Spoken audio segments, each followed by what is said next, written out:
Hello, Bobby Bobby, question পেয়ে গেছি এনএমজিএনএমের 2024-এর। 5,000 টাকা, 5,000 টাকা, 5,000 টাকা। হ্যালো, সুনন্দা, এই ববি বললো যে প্রশ্ন পেয়ে গেছে। তুই আমাকে 3,000 টাকা দিবি, আমি তোকে প্রশ্ন দিয়ে দিব। ঠিক আছে ঠিক আছে। এই সুনন্দা, এই বললো যে ববি বললো যে প্রশ্নপত্র পেয়ে গেছে। তুই আমাকে 5,000 টাকা দিবি। হ্যাঁ, 5,000 টাকা, 5,000 টাকা, ঠিক আছে। এই অভিনন্দন, 4,000 টাকা, 4,000 টাকায় এনএমজিএম তুই পরীক্ষা দিচ্ছিস না? প্রশ্ন পেয়েছি, প্রশ্ন। এর অ্যান্সার কি লাগবে? হ্যাঁ, 4,000 টাকা, 4,000 টাকা, ঠিক আছে, 4,000 টাকা দিবি। কি ভাবছো, প্রশ্নের উত্তর পেয়ে গেছে? 5,000 টাকায়, 4,000 টাকায়, এত সোজা? লোভে পাপ, পাপে মৃত্যু। চোরকে বলবে চুরি কর, আর গৃহস্থকে বলবে সজাগ থাক। লাস্ট তোমরা পিসিএসে দেখেছো কি হয়েছে? ভিডিও বানিয়েছিলাম, সবাই লাফালাফি করছিল। কি করতে পেরেছে? কিছু হয়েছে?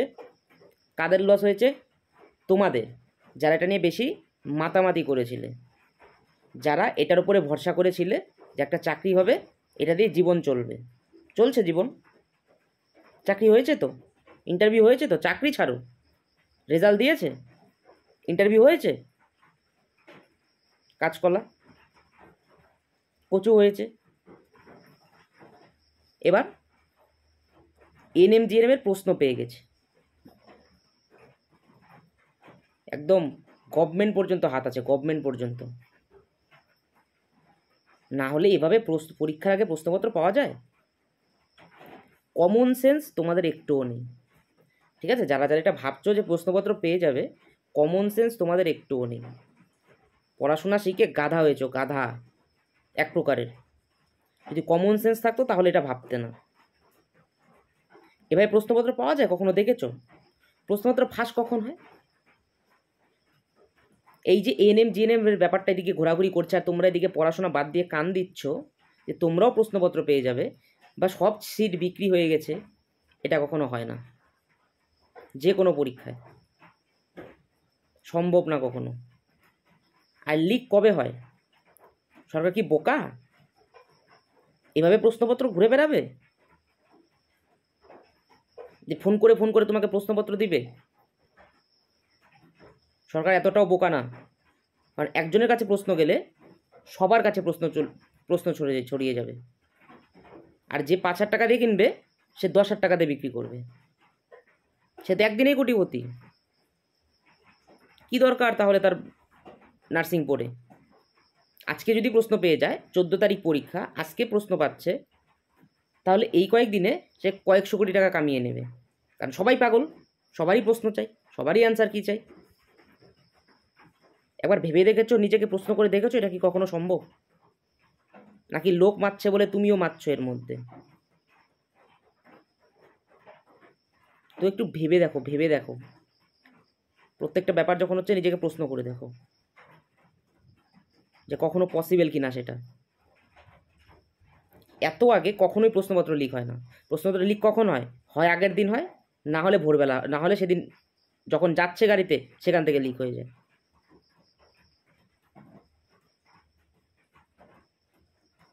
এই যে প্রশ্নটা যেটা ভাইরাল হচ্ছে, সেটা জাস্ট এডিটেড। আর এই যে মেয়েটার কথা তোমরা শুনেছো, মেয়েটাকে যে ফোন করেছে, মেয়েটা কিসের জন্য বারবার করে বলছে প্লেসের কথা? কিসের জন্য বলছে? কারণ ও ধরিয়ে দিতে যাচ্ছে। কারণ ও নিজেও জানে যে স্ক্যাম করছে আর যে এটার প্রাপক, যে প্রশ্নপত্র নিবে, যদি তুমিও নাও তো তুমিও ফাঁসবে। এটা মেয়েটা খুব ভালো করে জানে। শুধুমাত্র যে দেবে সে ফাঁসবে না, যে নিবে সেও ফাঁসবে। যদি তুমিও নাও তুমিও ফাঁসবে এর সাথে। তো এই কমন সেন্সগুলো অন্তত রাখো নিজের মধ্যে। খালি একটা জিনিস আসলো, ওটার পিছনে ঘুরে বেড়াবো না। যে চিলে কান নিয়েছে, নিজের কানের দিকে নাচে, চিলের পিছনে ছুটছি। তো এগুলো ছেড়ে পড়াশোনায় যেভাবে পড়ছিলে, পড়াশোনায় মন দাও, সেইভাবেই পরীক্ষা দিতে যাও। সেটা তোমাকে হেল্প করবে। আর যদি এটা ভাবো যে প্রশ্নপত্র পেয়ে যাবে বা প্রশ্নপত্র ফাঁস হয়ে গেছে, সবাই পরীক্ষা দিয়ে টাকা দিয়ে চান্স পেয়ে যাবে, এটা যদি ভাবো তাহলে আমি বলছি পরীক্ষায় দিতে যেও না। তাহলে বেকার এই যে টোটো দিয়ে যাবে বা গাড়ি দিয়ে যাবে, এই টোটো ভাড়াটা গাড়ি ভাড়াটা ফালতু যাবে, বেকার যাবে। কাজে এইসব বন্ধ করো, এসব ভাবনা বন্ধ করে পরীক্ষা দাও, ভালো মতো পরীক্ষা দাও। যদি লিক হয়ও তুমি কি আটকাতে পারবে? আমি তোমাকে বলছি লিক হয়নি এটা ফাইনাল। যদি লিক হয় তুমি কি আটকাতে পারবে? পিসিএসে কিছু করতে পেরেছো ফুড এসআই? তো এখানেও কিছু করতে পারবে না। তুমি পরীক্ষা দাও, বাইরে যা হচ্ছে এগুলো ভুলে যাও, এগুলো তোমাকে ভাবতে হবে না। আর কখনোই যতগুলো সিট আছে সব সিট বিক্রি হতে পারে না, পসিবল না। জেনপাতে এত কম সিট আছে, তার থেকেও জিএনএমএনএমে বেশি সিট আছে। তাহলে ওখানে যদি স্টুডেন্টসরা সিলেকশন নেয় তাহলে জিএনএমএনএমও তুমি সিলেকশন নিতে পারবে। কিন্তু পড়াশোনা না করে যদি এইসব আজে বাজে চিন্তা করো, এইসব কুবুদ্ধি যদি মাথায় ঢোকে, তাহলে সিলেকশন হবে না। তাহলে যেখানকার সেখানেই পড়ে থাকবে। তো ওইগুলো নিয়ে একটু ভাবো।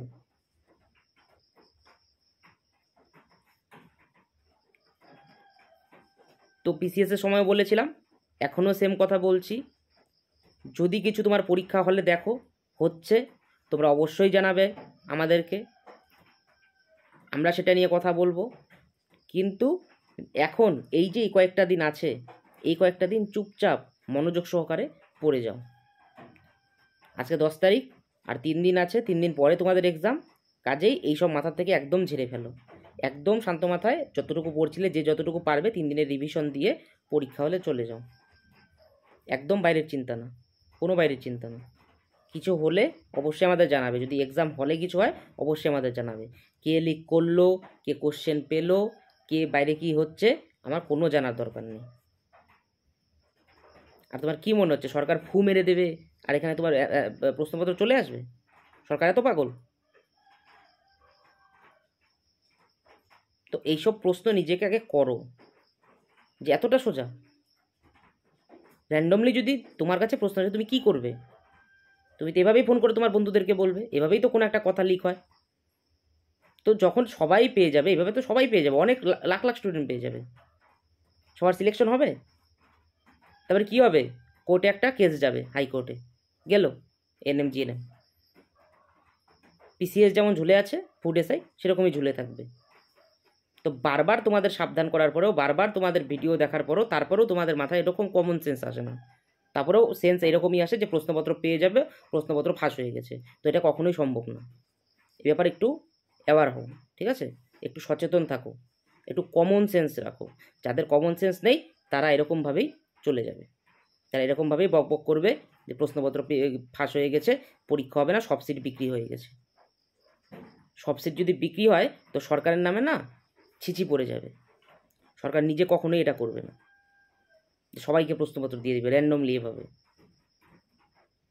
তোমাদের কথায় আসছি, সকল তোমাদের কত সকল কিছু স্টুডেন্টের কথায় আসছি, যদি এভাবেও যদি প্রশ্নপত্র ফাঁস হয়, এভাবে কখনো প্রশ্নপত্র ফাঁস হবে না। তোমার কাছে যদি আসে তুমি সেদিনই কোটিপতি হয়ে যাবে, ঠিক আছে? কয়েকশো কোটি টাকা কামিয়ে নেবে। তো এখানটা এটা কখনোই সম্ভব না। কাজে এইসব বন্ধ করো, চুপচাপ 3টা দিন আছে, মনোযোগ সহকারে পড়াশোনা করো। যদি কোনো কিছু ওখানে ঘটনা ঘটে অবশ্যই তোমরা জানাবে আমাদেরকে, কমেন্ট সেকশনে অবশ্যই জানাবে, তারপরে আমরা সেটা নিয়ে কথা বলবো। এইটুকু মাথায় রেখো, এটুকু মাথায় রেখে, ঠিক আছে, পড়াশোনা করো, সেটা কাজে দেবে। তো তোমরা দেখতে পাচ্ছ যে আমাদের ম্যাথের ভিডিও আসছে, রিজনিংয়ের ভিডিও আসছে, সেখান থেকে তোমরা এই তারপরে জিকের ভিডিও আসছে। তো এই যে 3টা দিন আছে, যত পারো সেগুলো প্র্যাকটিস করো, সেগুলো প্র্যাকটিস করে যাও। কিভাবে এক্সাম দেবে সেটা নিয়ে 13 তারিখ আবার একটা ভিডিও আসবে, সেই ভিডিওতে তোমরা অবশ্যই সেখানে দেখে নেবে, ঠিক আছে? আর এই যে সাজেশন অনেকে সাজেশন চাচ্ছ, সাজেশন চেয়ে চেয়ে মরে যাচ্ছ কমেন্ট সেকশনে, এগুলো ফালতু কাজ করা বন্ধ করো, ঠিক আছে? কোনো টিচার এরকম নেই যে ডাইরেক্ট তোমাকে সাজেশন দিয়ে দেবে এখানে যে এগুলোই আসবে, এগুলো পসিবল না কখনো। একটা দুকা প্রশ্ন সেখান থেকে আসতে পারে, কিন্তু কখনো না যে এটাই আসবে। কাজেই তোমরা এত এই যে শর্টকাট এত ভাবো না, এই শর্টকাটই তোমাদেরকে মারবে একদিন। লাইফ কোনো দিন শর্টকাটে চলে না, ঠিক আছে? লাইফের পথটা একটু লম্বা, জার্নিটাকে একটু লম্বা, শর্টকাট না। এখান থেকে উঠলাম, এখানে নেমে পড়বো, 5 মিনিটে নেমে পড়বো, এত শর্টকাট না। কাজেই এগুলো নিয়ে একটু ভাবো, আর বাইরের এই যেসব কথা আছে এগুলো দূরে রাখো, ঠিক আছে? বুঝতে পেরেছো? তো চলো, 13 তারিখ আবার একটা নতুন ভিডিও আসবে, সেই ভিডিওতে সবার সাথে দেখা হবে। ততক্ষণ এই 3 দিন সবাই ভালো মতো পড়াশোনা করো, আর যদি কোনো অসুবিধা হয় অবশ্যই কমেন্ট সেকশনে জানাবে। আর যেটা বলেছি, পরীক্ষার হলে যদি কিচ্ছু হয় অবশ্যই তোমরা কমেন্ট সেকশনে জানাবে যে এরকম এরকম হচ্ছে। সেই সময় তোমরা আওয়াজ তুলবে, সেই সময় প্রোটেস্ট হবে, সেই সময় সব কিছু হবে। এখন এগুলো বন্ধ করো, এখন এগুলো নিয়ে ভাবতে হবে না। খুব ভালো মতো পরীক্ষা দাও, সিলেকশন অবশ্যই হবে। জেন পাসে তো কম সিটে যদি সিলেকশন হয়, তো জিএনএমেও তুমি সেই সিটটা পাবে। এইটুকু কথা মাথায় রাখবে। যদি একটা সিটও থাকে, সেই একটা সিটের জন্য আমি পরীক্ষা দেবো, সেই একটা সিটের জন্য আমি লড়বো, এই কথাটা মাথায় রাখবে।